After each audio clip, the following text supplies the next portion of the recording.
Aquí está. Ok, bueno. Este es un transistor. eh, este es el transistor de unión bipolar. Ok. Vamos a ver primero la estructura de lo que es el transistor, ¿no? Vamos a verlo así por fuera. Tenemos tres patitas, como vulgarmente se le dice, o tres pines, conexiones, ¿ok? Y bueno, también tenemos aquí una parte como plana, ¿sí? Si se alcanza a ver en la parte de atrás, ¿sí? Donde más o menos está recargado, es una parte como redonda y aquí tiene esta parte como plana, ¿no? Bueno, no como, es pues plana, no es como plana. Aquí normalmente pues te viene qué modelo es o qué código tiene, porque mm, no todos los transistores tienen su interior igual. Entonces tenemos que ir al datasheet. El datasheet es una hoja de datos donde te especifica dónde está el emisor, el colector, la base, porque no, te repito, o sea, no todos están acomodados siempre del mismo modo, ¿ok? Entonces, vamos a ver qué es esto, ¿no? Vamos a ver qué es el transistor de unión bipolar. Ese transistor, pues, es un dispositivo electrónico de estado sólido consistente en dos uniones PN muy cercanas entre sí, que permite aumentar la corriente y disminuir el voltaje, además de controlar el paso de la corriente a través de sus terminales. Este va a tener la función de, sí, literal, pues, controlar o dosificar la corriente. La denominación de bipolar se debe a que la conducción tiene lugar gracias al desplazamiento de portadores de dos polaridades, huecos positivos y electrones negativos, y son de gran utilidad en gran número de aplicaciones, pero tienen ciertos inconvenientes, entre ellos su impedancia de entrada bastante baja. O sea que al tener una impedancia baja es que tiene muy poca resistencia al flujo de corriente, ¿sí? Los transistores bipolares, pues, son los transistores más conocidos y se utilizan generalmente en la electrónica analógica, aunque también en algunas aplicaciones de electrónica digital, como la tecnología TTL o los BICMOS. Los TTL son los que parecen así como cucarachitas, no sé si lo han visto, como, como pequeños chips, ¿sí? Como, el profe, ahí es como el timer, ¿no? Sí, el, sí, es un transistor, es como los TLC, los transistores lógicos programables. Por dentro, haz de cuenta que tienen entradas, salidas, y dependiendo qué entradas tengas, pues es la salida que te van a dar. Yo creo que eso va a ser muy bueno que lo aprendan, y para la próxima semana se los voy a traer, porque estos sí están un poquito avanzados y más si no tienen muchas bases de electrónica. Incluso para uno que ya tiene rato que lo vi, es de repente un poquito complicado. Pero bueno, aquí también tenemos una imagen. Fíjate bien en la imagen verde que tengo ahí. Eso es la estructura del transistor, ¿ok? Tenemos la base que está en medio, el emisor que está aquí eh, con, con este triangulito y el colector, ¿sale? Así es como lo podemos encontrar en los diagramas, ¿sí? Cuando veamos uno de esos, bueno, sabemos que es un transistor, y dependiendo de qué tipo de transistor sea, pues va a venir un código aquí al lado, e incluso puede variar la forma en que esté puesto, ¿no? En el diagrama. O también la forma en que esté conectado. Ahora, un transistor de unión bipolar está formado por dos uniones PN en un solo cristal semiconductor, separados por una región muy estrecha. De esta manera quedan formadas tres regiones. Ya te lo había comentado. El emisor, que se diferencia de las otras dos por estar fuertemente dopada, comportándose como un metal, ¿ok? Completamente conductor. Su nombre se debe a que esta terminal funciona como emisor de portadores de carga. Por aquí pasa toda la corriente, ¿ok? Luego tenemos la base, ¿ok? Aquí señalada con B. Y bueno, es la intermedia muy estrecha que separa el emisor del colector, ¿ok? Aquí físicamente hay una separación entre estos dos. Y bueno, el colector pues tiene una extensión mucho mayor. Ahora vamos a ver más o menos cómo está aquí diseñado la estructura más que nada. Un transistor de unión bipolar consiste en tres regiones semiconductoras dopadas. La región del emisor, la que tenemos aquí, la región de la base, acá, y la región del colector. Estas regiones son respectivamente PNP, ¿ok? Y tipo N, tipo P, tipo N en un transistor NPN. Son muy comunes este tipo de transistores. Ahorita en las siguientes diapositivas te voy a explicar qué es el PNP, qué es el NPN, ¿ok? Cada región del semiconductor está conectada a una terminal, denominado emisor, base o colector según corresponda. Y aquí vemos la estructura. Tenemos el PNPP, ¿ok? Todo interconectado. Y bueno, la base está físicamente localizada entre el emisor y el colector. Aquí lo podemos notar. Y está compuesta de un material semiconductor ligeramente dopado y de alta resistividad. Esto pues para poder dividir y bueno, separar lo que es el emisor del colector. ¿Ok? El colector rodea la región del emisor. Aquí lo puedes ver. Esto aquí lo está rodeando por completo, haciendo así casi imposible para los electrones inyectados en la región de la base escapar de ser colectados, lo que hace que el valor resultante de alfa se acerque mucho hacia la unidad y por eso otorgarle al transistor una gran beta. Mm, no vamos a meternos tanto en qué es alfa y beta, pero prácticamente son las corrientes, ¿ok? Y bueno, pues aquí vemos más o menos como si cortáramos el transistor, ¿sí? Esto sería lo que veríamos en su interior. Digo, no tan literal, pero sí sería algo muy similar a esto, ¿ok? La forma en su estructura interna. Ahora, los tipos de transistor de unión bipolar. Tenemos los NPN, que es uno de los dos tipos de transistores bipolares, en los cuales las letras N y P se refieren a los portadores de cargas mayoritarios dentro de las diferentes regiones del transistor. La mayoría de los transistores bipolares usados hoy en día son NPN debido a que la movilidad del electrón es mayor que la movilidad de los huecos. ¿Ok? Y bueno, permite mayores corrientes y mayores velocidades de operación. Los transistores NPN consisten en una capa de material semiconductor dopado, ¿sí? En la base, entre dos capas de material dopado N, una pequeña corriente, ¿sí? Ingresando a la base en configuración emisor común, es amplificada en la salida del colector. Es ya estamos hablando de las formas en que podemos interconectar el transistor y bueno, darle también así la salida que queramos hacia la carga que le estamos metiendo. El otro tipo de transistor de unión bipolar es el PNP con las letras P y N refiriéndose igualmente a las cargas mayoritarias dentro de las diferentes regiones del transistor. Pocos transistores usados hoy en día son PNP debido a que el NPN brinda mucho mejor desempeño en la mayoría de las circunstancias. ¿Ok? Los transistores PNP consisten en una capa de material semiconductor dopado entre dos capas de material dopado. Y los transistores PNP son comúnmente operados con el colector a masa y el emisor conectado a la terminal positiva de la fuente de alimentación. Esto quiere decir que, vamos a regresar un poquito.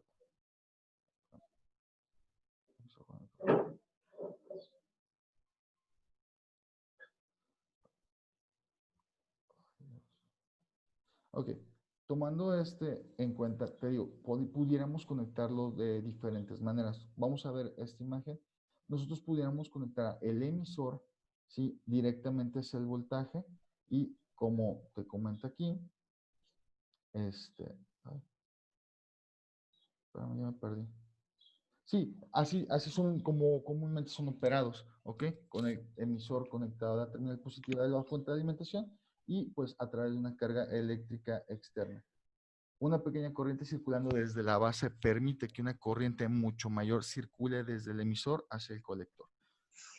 Y Bueno, también tenemos las regiones operativas. Esto de regiones operativas básicamente es las formas en cómo podemos acomodar nuestro transistor, ¿sí? O cómo deja fluir la corriente. Entonces, tenemos que los transistores de unión bipolar tienen diferentes regiones operativas definidas principalmente por la forma en que son polarizados.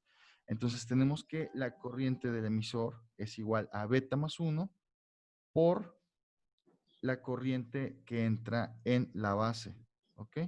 Y bueno, la corriente del conector la sacamos multiplicando beta por la corriente que va a la base. Aquí tenemos I, B, que es corriente de base, y pues la beta, ¿no? Entonces, cuando un transistor no está ni en su región de saturación ni en la región de corte, ¿sí? La región de saturación es cuando está completamente abierta y la de corte es cuando está completamente cerrada. Entonces, está en una región intermedia, ¿ok? Es la que te comentaba hace ratito que te deja pasar solamente un cachito de esta corriente. En esta región, la corriente del colector depende principalmente de la corriente que sea ingresada hacia la base del transistor, ¿ok? Y pues también de las resistencias que se encuentran conectadas en el colector y emisor. Normalmente nosotros no podemos conectar un transistor directamente a la fuente de voltaje, se nos puede quemar. Y hacemos uso, ¿sí? Dependiendo de dónde vamos a llevar la parte positiva del voltaje, ahí es donde nosotros ingresamos una resistencia. ¿Todos tenemos una idea de qué es una resistencia o no? Yo sí, profe. Bueno, se me hace que vamos a tener que ver todo esto la próxima semana otra vez. Bueno, a lo mejor ahorita no está muy claro todo. Vamos a darle calma y la próxima semana, ya con unas bases más sólidas, volvemos a retomar este tema, ¿sale? Pero bueno, continuamos. Las resistencias prácticamente son unos elementos también electrónicos que lo que representan es una impedancia a la corriente, ¿sí? Si tú quisieras meter, no sé, 5 volts a un transistor, no se los metes directo, los metes a través de una resistencia. ¿Qué pasa? Dependiendo de qué resistencia quieras, tú puedes ajustar qué voltaje le puedes ingresar al transistor. Digamos que tenemos un transistor que solamente trabaja con 2 volts, ¿ok? Pero tu fuente, ¿sí? Tu fuente de voltaje tiene 5, ¿no?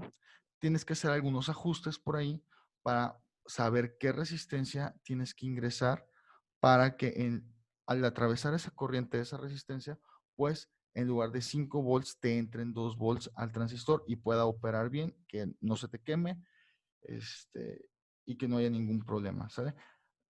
Eso es la función de la resistencia, impedir el paso de la corriente, ¿sí?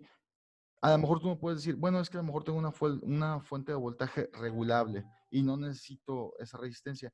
Siempre es muy bueno utilizar resistencias y aparte no siempre tenemos fuentes de voltaje regulables, ¿sí? Como fuente de voltaje pudiéramos tener una pila, ¿sí? Una pila de 9 volts y esa cómo la regulas, ¿sí? Si no es con una resistencia. Entonces, bueno, eso es de lo que te hablo un poquito aquí. Dependiendo de las resistencias y dependiendo también de la corriente que le ingreses, es la salida que te va a dar.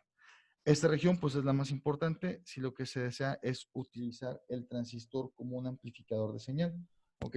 Como te decía en un principio, aquí pudiéramos utilizar el transistor tanto como un pequeño switch, ¿sí? Que te deja pasar corriente o que de plano no te deja pasar corriente, o también pudiéramos hacerlo como un amplificador de señal, donde entra una señal chiquita o un voltaje pequeño y a la salida te da una señal más grande, ¿sí? Lo amplifica.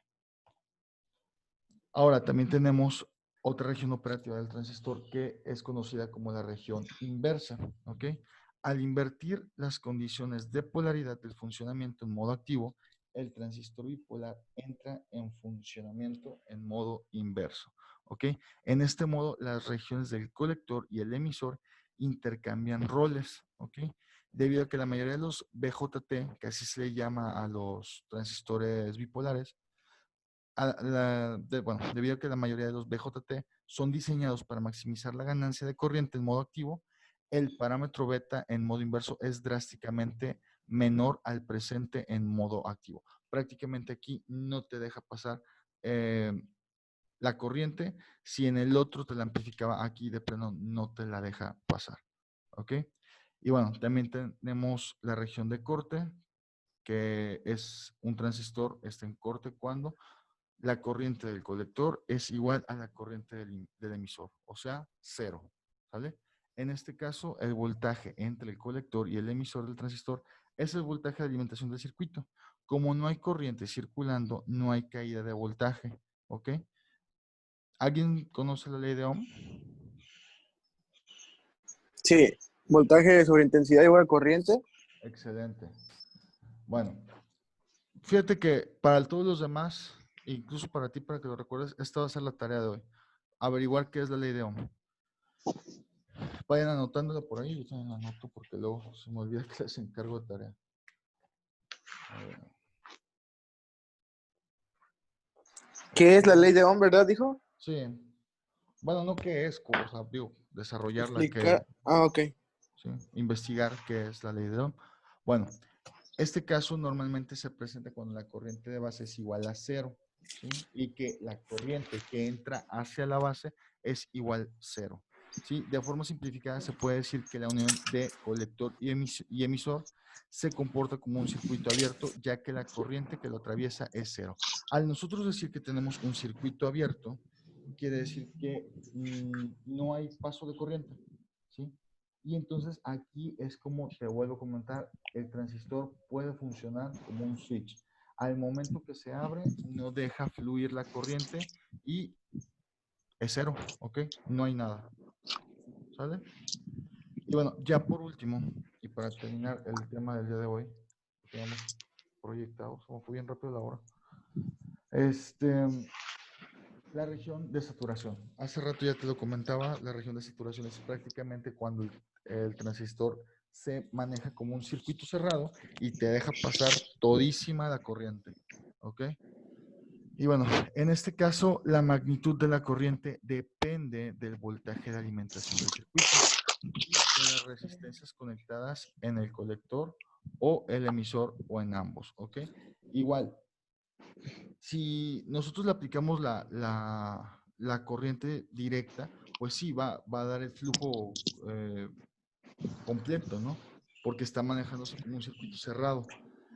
Pero dependiendo, o sea, si no puedes esperar que tengas de entrada 5 volts, le metes una resistencia de 10 kilos y pues no vas a esperar los 5 volts de llenos, ¿ok? Puede haber una variación ahí. Se presenta cuando la diferencia de potencial entre el colector y el emisor desciende por debajo del valor umbral. Y cuando el transistor está en saturación, la relación lineal de amplificación es igual a la corriente del colector, que es igual a beta por la corriente de la base. Y por ende, la relación de corriente de emisor es igual a beta más 1 por la corriente de la base. ¿Ok? Y pues no se cumple. De forma ya súper simplificada, se puede decir que la unión colector emisor se comporta como un cable, ya que la diferencia de potencial entre colector y emisor es muy próxima a cero. Entonces, al comportarse como cable, te quiere dar a entender que esto te abre todo el flujo, ¿sí? El transistor se comporta como un grifo abierto en su totalidad y toda la corriente que entra es la misma que sale, ¿sale? Y bueno, ya ahorita vimos este, lo que es el transistor. Realmente sí me quedo un poquito preocupado porque probablemente te hablé en chino, no pudimos tal vez aprovechar toda la clase, pero vamos a apoyarnos entre semana con esto. Vamos a buscar la ley de Ohm, ¿ok? Y como definiciones, por favor, defínanme corriente, voltaje y resistencia, ¿ok? Esto como que lo van a ver en la ley de Ohm. Resistencia no como el elemento electrónico, sino resistencia como tal. o impedancia también la pueden encontrar. Busquen una de esas dos, es casi lo mismo. Entonces tenemos una tarea un poquito amplia para ganarle al tiempo de lo que a lo mejor ya perdimos la clase pasada y esta. Vamos a buscar la ley de Ohm, vamos a informarnos de qué habla la ley de Ohm, vamos a ver la corriente, el voltaje y la resistencia. ¿Ok? Entonces, pues yo creo que con eso ya terminamos esta parte de la clase. Sirve que nosotros podemos adelantarle un poquito inglés y ya si la próxima semana nos falta de electrónica, pues tomamos de la otra clase de inglés. Les voy a mandar la solicitud ya ahorita en 5 minutos para ya no perder tanto tiempo, entonces para que se conecten todos otra vez. Por favor, antes de irme, los que llegaron un poquito tarde, por favor, en el chat pónganme todos sus nombres antes de salirnos.